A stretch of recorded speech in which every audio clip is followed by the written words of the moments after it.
শুভ সকাল বন্ধুরা।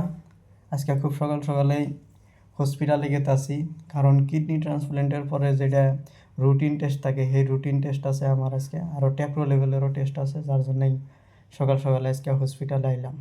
হসপিটালে আইয়া জাস্ট লাইনে বইলাম আর কি। লাইনে বইয়া দেখি দুনিয়ার মানুষ, আর কি দুনিয়ার মানুষ। আমি 50 নম্বরে বললাম, পরে রুটিন টেস্টের জন্য স্যাম্পল দিয়ে আমি ট্যাক্রো লেভেলের জন্য লাইনে বইলাম।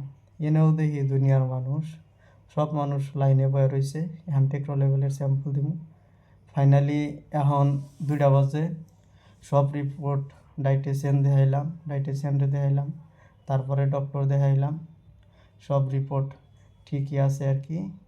এখন আমি রুম ফাইলে আইতাছি, তো রাস্তা পার হইলাম।